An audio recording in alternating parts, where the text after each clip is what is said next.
Yeah, sorry about that, Kathy. So hot showing is the showing property now, and hot contact is somebody we gave you as a hot lead. They haven't contacted yet. Everybody get that? Someone say yes. Yeah, okay. I think we're and too, Mitch. That to your point about the how responding to leads, picking up the phone and calling them and building that relationship with the lead ourselves. That's been a big portion of what we focused on in our sales training recently. Is we're getting over that hump of the first dial. Learning trying to build that rapport in that first conversation so that you have something to talk about in the future conversations. So we're just getting to the point where we're giving them kind of their toolbox of things to go back to the prospect with. That is, hey, I've got a listing that isn't on the market yet that wanted to get to you. That are just those little things, reasons to pick up the phone and call them. And I think that's where we're kind of everybody's kind of struggling a little bit is having a reason to pick up the phone and call a lead. Right.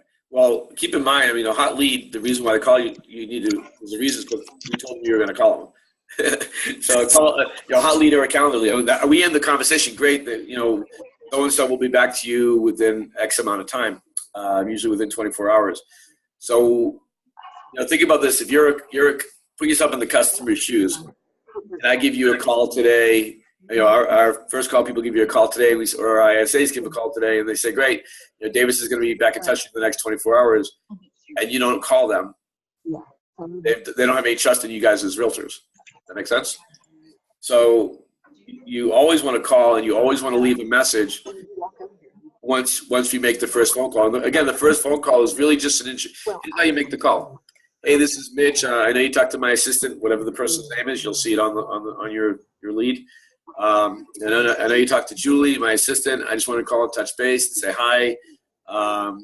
Let me know. It says here you're looking to buy in the next 30 days. Have you started to look at property yet?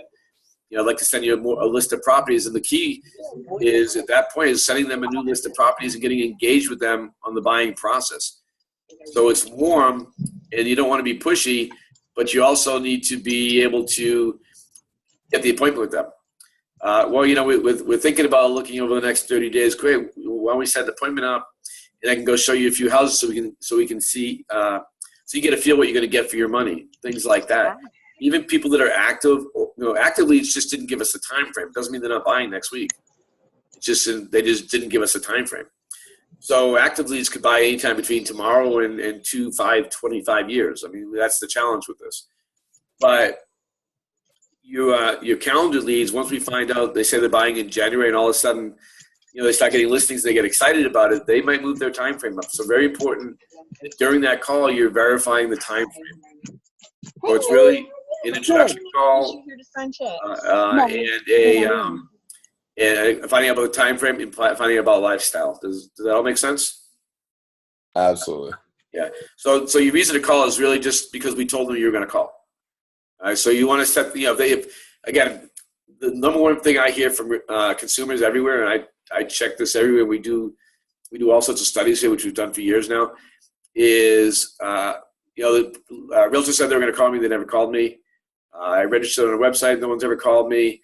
Realtor said they're going to send me a list of properties. They never did. Realtor called me once. I never heard back from them again. Those are the reasons why people go to other realtors. But keep in mind, 54% of the leads you are getting that you guys get are going to buy a house. Of the ones we get a hold of, and we get a hold of, over 60% of your leads. So there's a lot of people. I'm just looking at numbers right now, real quick. Just in the last 45 days. You've had 196 active leads, 67 calendar leads, and 19 hot leads, and 1 listing possibility. Those are a lot of really positive leads.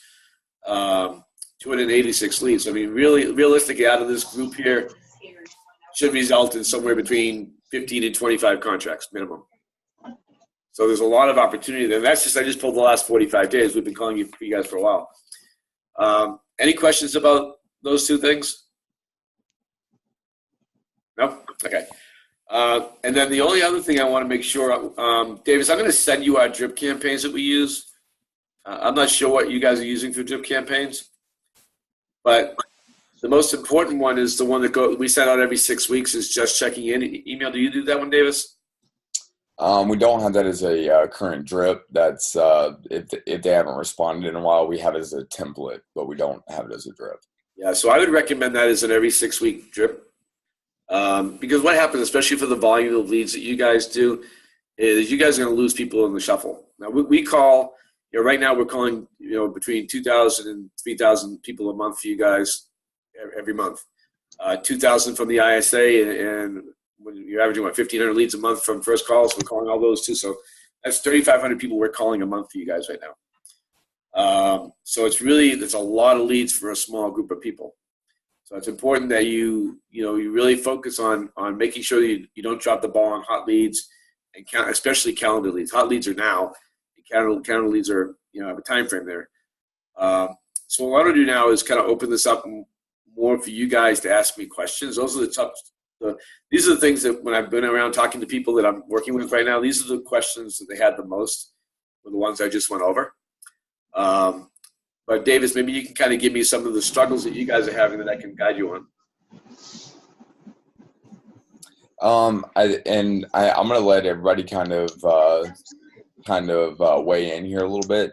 But I think, kind of going back to it, the number one thing is, even though we're getting a lot of our leads to a showing, and I'm not sure what your experience in this has been, but we have at least 2 different deals where we were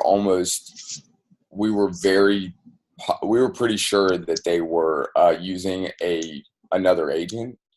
And even though I'm working with the agents on how to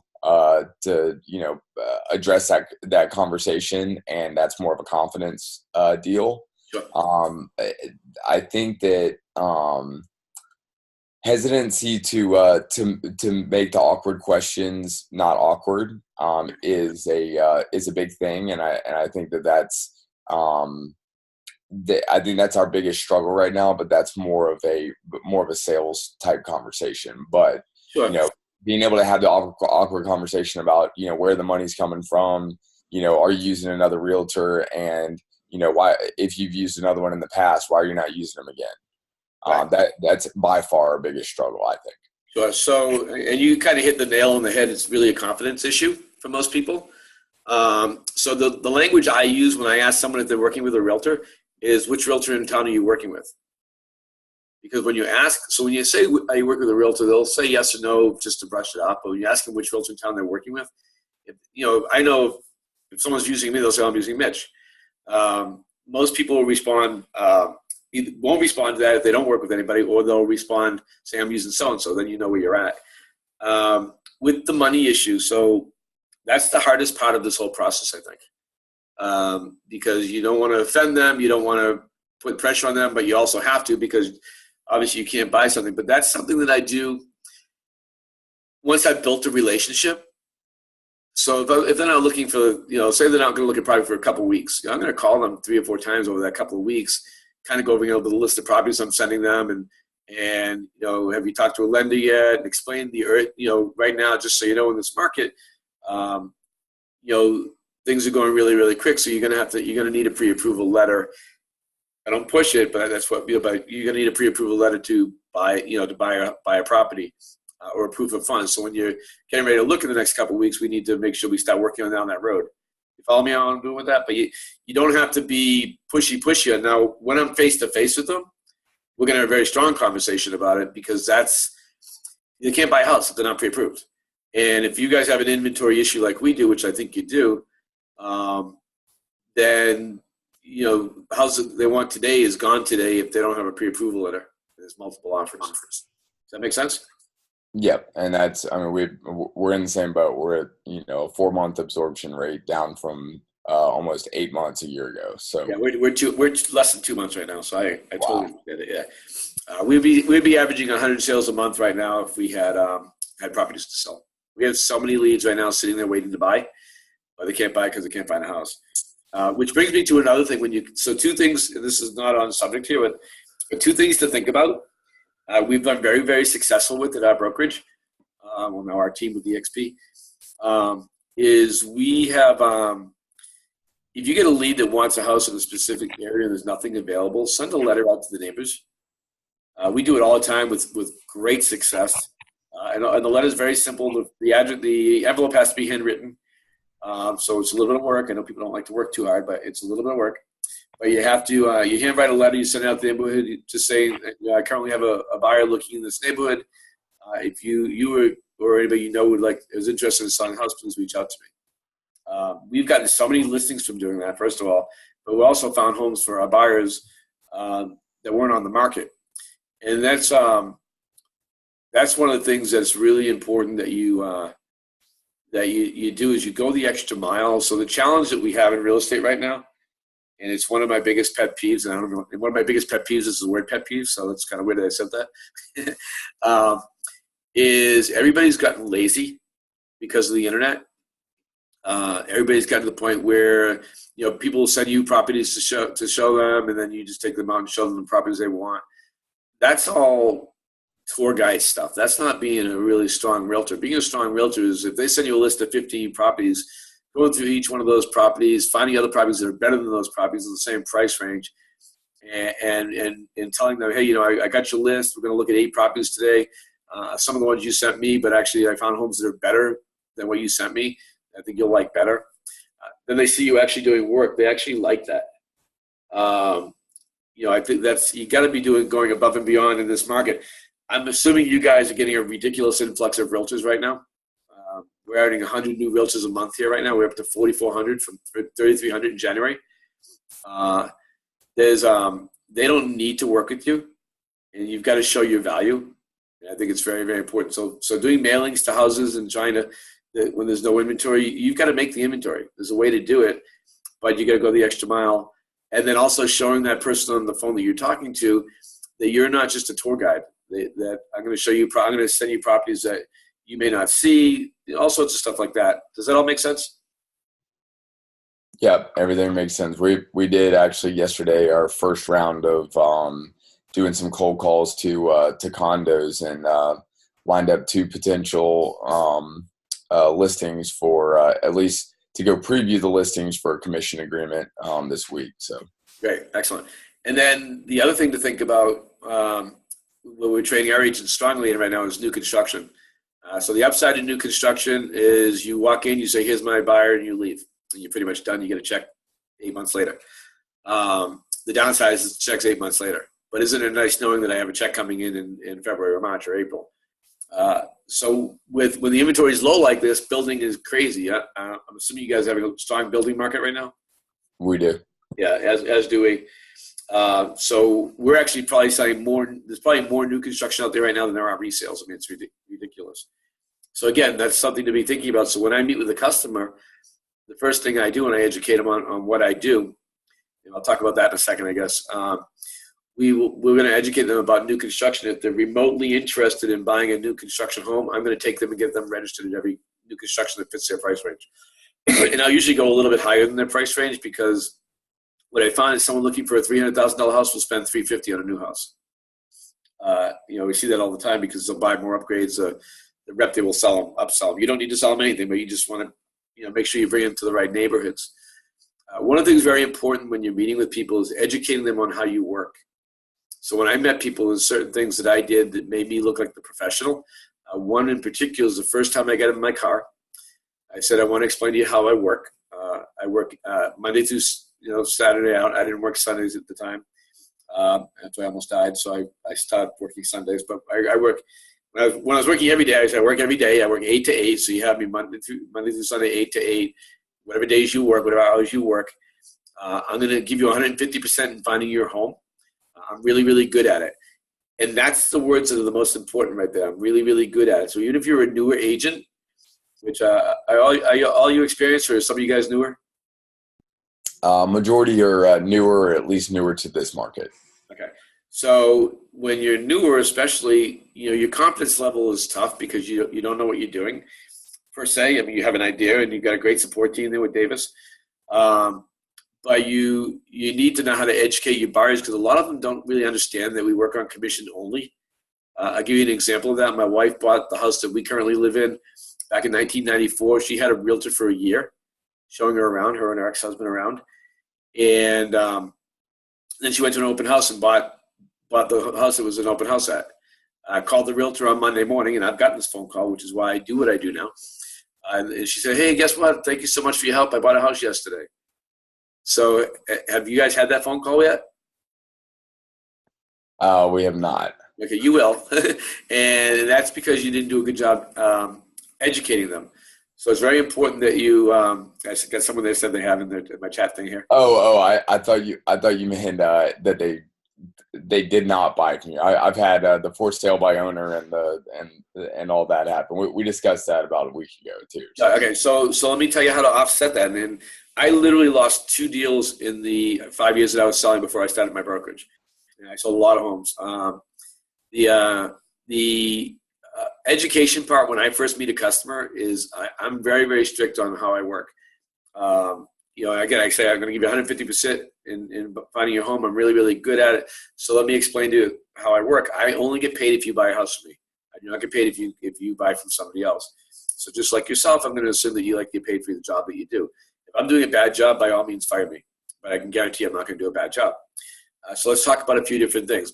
If you go to an open house, I'm going to give you a bunch of my cards right now. If you go to an open house, just before the person says anything, just hand them my card and say, I'm working with Mitch. And they'll leave you alone when you go there. If you see it for sale by owner, tell your customers that those the hardest sales to do because most buyers have no idea how to buy a house from for sale by owner, and for sale by owners don't know how to sell a house. They don't know what to look for and don't know what to disclose. So if you see it for sale by owner, just give me the name, and the phone number, and the address for the sign, and I'll call and I'll set up the appointment and get you in. That way, you make sure that you're getting protected. And almost every for sale by owner I've ever contacted has worked with a realtor. They'll pay you 2.5%, 3%. They just don't want to pay 6%. That's why they're for sale by owner. And then I talk about new construction. I said, if you're going to go, if you're remotely interested in new construction, the pros to it is it's brand new. You don't have to worry about your house for 5 to 10 years. The downside is unless we can find an inventory home, you might be waiting 8 months for that house to be built. But if you're remotely interested in that, we need to go look at new construction. Are you interested? And then the final thing I talk about is listing signs.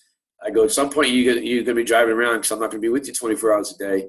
If you see a listing sign, make sure you call me because the listing agent's job is to sell you that house and not help you at all. My job here is to help you find the right house and help you buy a house, not to sell you anything. So if you see a listing sign, if for some reason I'm not available, I have X amount of people that I work with that I can make sure that I get somebody out there to help you out. And so I do that with every single customer I've ever put in my car after the first 2 or 3 months that I was working because I realized quickly that consumers don't really have a clue how we work. And I wanted to make sure people get that. Everybody get that? Really, and don't shortcut this stuff. This is really simple, basic stuff. And it works amazingly because I set the expectation, but 2 things happen, especially when you're newer. People are going to treat you like crap. People are going to beat you up. People are going to take control of you, especially if they're from the Northeast. The New Yorkers are terrible. And that may be because I'm from Boston. I can't like New Yorkers. It's against the rules. But you've got to make sure that you're the professional. And if you're not the professional, then basically you're going to lose these customers. Very, very important. Everybody get that? Got it. Okay. I had a question up here. It said, how often should you contact a lead who is buying a year or 2 years out? Yeah, Chicago is bad too. I agree. So I get little text messages here from you guys, so I see them pop up when we're talking. So the question was, how often should you contact a lead when they're 1 to 2 years out? We call leads that are a year or more out once every 2 months. That's what we recommend. But keep in mind, your leads that we're doing, we're actually calling them we're touching base with your hot and calendar leads every month.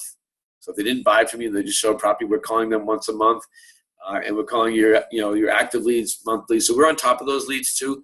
But it never hurts for you to reach out and talk to customers. I mean, this is a joint venture between the two of us. We sit there and do all the scrubbing and all the stuff that we do.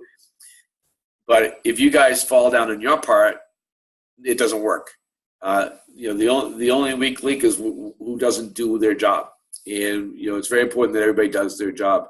So 1 to 2 years, generally every 6 months. But once we've, that conversation needs to change every time you call them.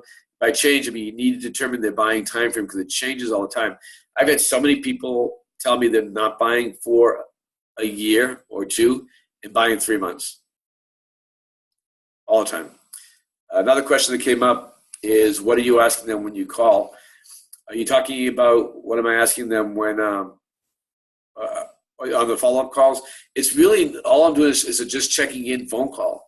I'm building a relationship, making sure you're taking really good notes. So when you take notes, you're able to really go back to those notes. Little Johnny broke his arm. So how's Johnny doing? Is his arm better? The first call, as we talked about a little bit earlier, is really about relationship building. Hey, just want to give you a quick call. This is good you asked me that. So basically what we talked about that I didn't get recorded, so we'll have it recorded. Basically the first call is, hey, thank you. I know you talked to one of my assistants, or you talked to my assistant, Julie. I just want to touch base real quick and let you know that I got your stuff and we've set you up in listing updates. I want to make sure what I'm sending you is correct. Are you happy with what you're getting? That's one of the questions that you're asking them. It says that you're looking to buy in the next 30 days. Are you looking to buy in January? Is that still correct? Awesome. That's great. So tell me a little bit about your lifestyle and what you guys like to do for fun. So that really helps me hone in on the right areas and right neighborhoods to put you into or suggest to you. It's all about getting into a conversation with them. If I called you today and I said, David, so I got my friend Bill wants to move up to your area. Can you give him a call for me? What's the conversation you're going to have? Now, besides the fact you don't have to sit there and regurgitate all the specifics on the house, you just have to ask them what they're getting is what they're looking for. The conversation is more about, I've always built rapport. I can't tell you how important building rapport is in this market. You got to remember, these people are on multiple websites. They're not just on your website. And these days, there's more people that call. So you've got to shine. But I'll guarantee you, almost everybody calls just once. Never calls again, and almost everybody never follows up when they've had a lead that they've talked to that they say they're buying in more than a couple of weeks. What other questions you got?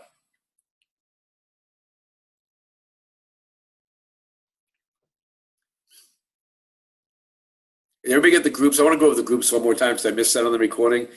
But the most important groups are shown property. Those people that you showed property to that are you're no longer showing because they went back home to wherever they're from, or they paused their showing for whatever reason that be.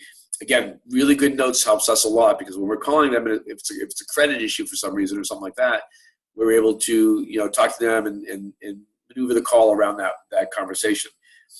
If it's a hot showing, so you have a category that says hot showing, that's somebody that you're actually showing right now. That's a hot lead. Okay. And then hot not contacted, these are the ones that you need to be on top of, and you need to be getting a hold of those people. There's not one hot lead that we send over that you should not get a hold of. All right? Because those people are buying houses. I'll tell you, just in my brokerage, it's one of my biggest frustrations is when we've done all this work to cultivate a lead for you, and then we give you this lead, and then the agent calls once or says and left a message, and that was the only time they made contact. You need to call or text until you get a hold of them. And that doesn't mean call them every 15 seconds. That means if I call you today at 9 o'clock in the morning, you didn't answer, I'm going to call you maybe tonight at 6 o'clock tonight to see if you answer. If you didn't answer then, I'm going to call you tomorrow midday and possibly send you a text. I know you're learning to look at property. You want to do that. Question is there a way to have an initial welcome email personalized when a person signs up on the website? That's really a question for Davis.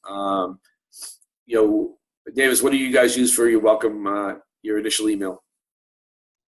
We have a default one set up for everybody. You have the option of turning those on, guys. And if you want to, right now we're not messing with the accepted and pending leads, which is more of a technicality in the back end of REW. But there is an initial email. There's a default one that you can send out. What I've told Phil and Kyle to do is, if you put a little short, you don't need to tell people your full life story in there, but put some points of being able to relate to you. You know, Kyle just recently mentioned to me, and I don't know if he wanted to make this public, but that he was an Eagle Scout and also a black belt. You know, those are two little, you know, things that you could, you know, don't list your resume, but maybe make a, you know, a reference to it. You know, I like to work hard, you know, as a black belt in karate. You know, that was, you know, something that, you know, they, you know, instilled in me. So I'm always going to answer your calls. I'm always going to, you know, when I tell you I'm going to do something, I'm going to follow through with it. You know, being able to list your resume without listing your resume in there. And it gives you some, you know, some points of engagement that say, okay, this person on the other end is a real person. It's not just a fake email and a person behind the screen. Right. And one thing to keep in mind with your emails, it's really important that you keep the same thing with your voicemails. Let's talk about that for a minute. I'm a huge believer in the 10-second rule. Davis has heard me say this 50 million times, I'm sure. You've got 10 seconds, and anything more than 10 seconds, they're not listening. So on a voicemail, here's my voicemail. Hey, this is Mitch with Tropical Realty. I just want to get back with you because I sent you some properties. I want to make sure I'm sending you the correct things. Please give me a call back at 555-5555. That's my voicemail. Every time. Really, really simple. Emails.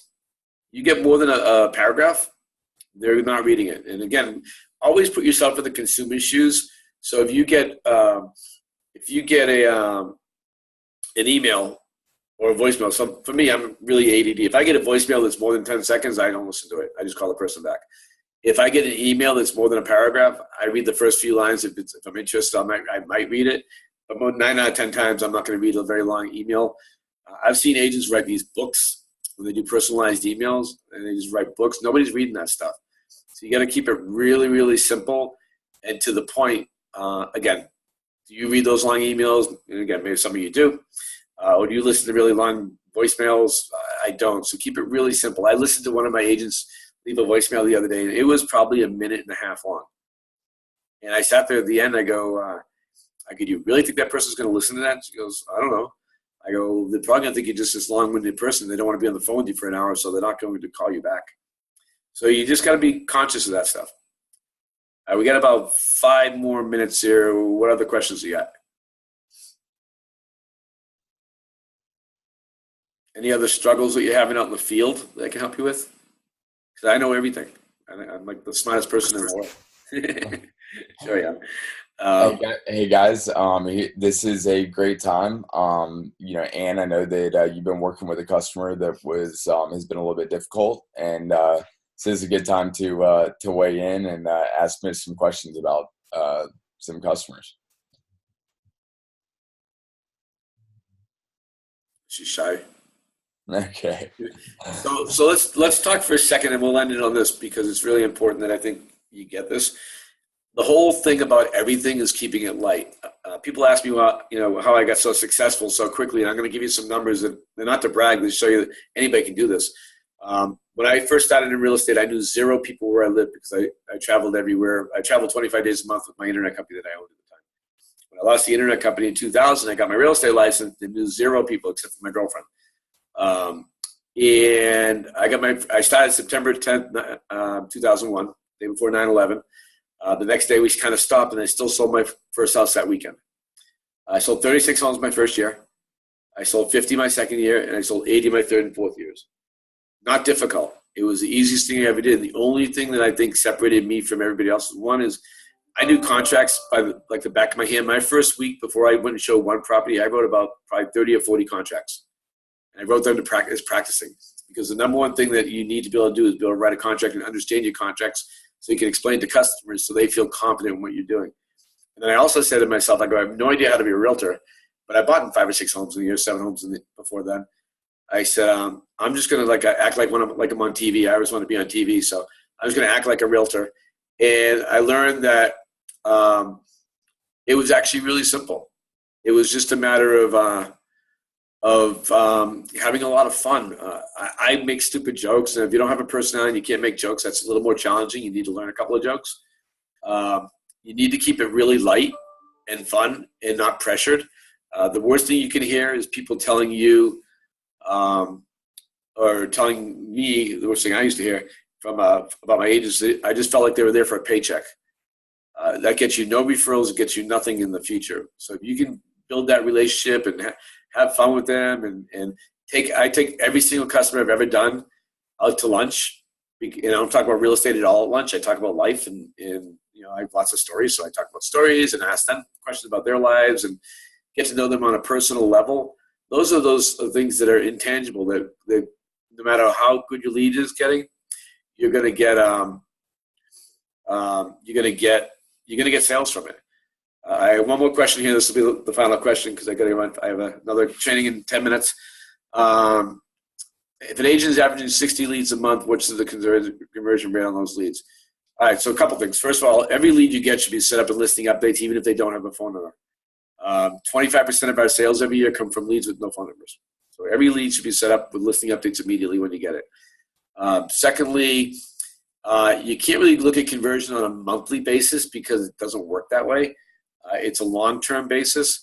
But you should be getting, on average, you're in the same market we is, so 2.5, 3% on first-year leads. So those are leads that you get within the same year. So leads that come in 2017, you should be at about 2.5+% on those. And long-term leads that we're nurturing for you should be in the 5 to 6% range.